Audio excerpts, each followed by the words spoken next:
this is for our fans. How did you and Rogan like?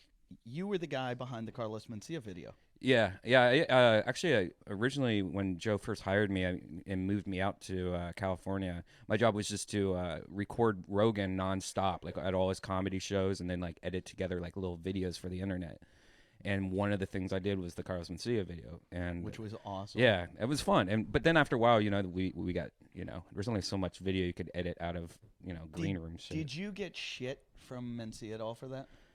Yeah, well, I mean, he got my my YouTube account deleted. He, threatened to sue if I released the second half, because there was actually a second half of that video that shows him going back on stage after it all happened. He decided to go back on stage and try to do comedy, and the whole audience is like, "Are you fucking serious? We just watched." Well, you he's always trying to do right, comedy. Yeah, right. Okay, But- so what is the video? Is everybody supposed to know what this is? Or? Did you grow up in a cave? Yeah. Can you explain? Carlos what the video is? Mencia was supposedly allegedly a known joke thief in the comedy community. You know what you did to that girl's vagina? Carlos does that to other comedians' jokes. Yeah. And Yeah. you videotaped it. He stole. And I videotaped him and Joe Rogan confronting each other on stage, like screaming. And it started off, everyone was kind of like, get off stage. Why are you guys fighting? And then it turned into just ultra hate for Mencia. And what's crazy, the second half of the video, which I was going to release, showed him go back on stage, and then the audience just going, na na na na, hey, hey. Like they wouldn't even let him finish his. And then finally, he just, I think, just put down the microphone and got off stage because it was impossible for him to do anything. Because I've talked to people that are close to him, and I've heard that was like so I mean, we all know how damaging it was for his career, Right. And it basically ruined him. Like he was at an all-time high because Comedy Central likes to make one person famous.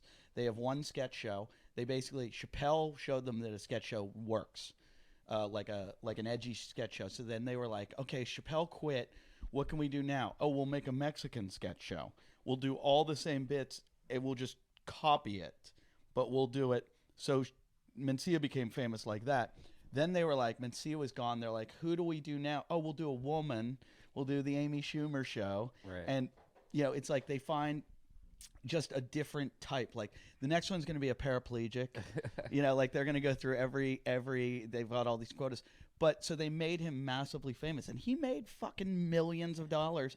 The problem, like Amy Schumer's original, Chappelle was original, Mencia was a thief and stole a lot of jokes. And I rarely ever accuse anyone of stealing, but he was so fucking blatant about it.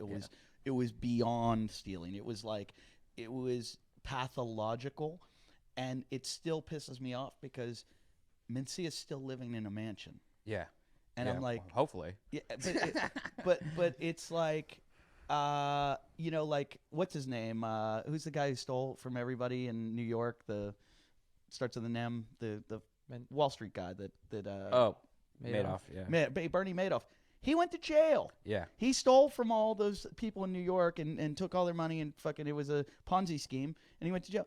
Mencia should be in prison. Yeah, it's really not fair because he was literally making money off of other people's work, and like selling arenas out. What was really interesting is recently he started doing like these small little videos where it's just him talking about the news and shit. It's really uncomfortable to watch. If you ever go on YouTube, I don't even know if they're still up, but you could tell that was him trying to be funny for once. That was really? Him, it's like natural. Yeah, not hanging out at comedy clubs anymore. Him trying to write something funny and do it, and it was so fucking awful that you just sit there and you're like, oh my God, this is the real him finally. We're seeing his real humor and his real writing skills, and it was so bad. And he actually also admitted on Twitter recently too that somebody says, are you still stealing jokes? And he goes, that was a long time ago. That was the old me or something like that. So he actually kind of admitted to it.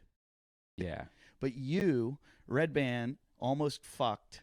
Probably the greatest story I've ever heard in my life, and then it ends unhappily, and that is Nancy Cartwright, Bart Simpson. Oh, yeah. that was close to here also.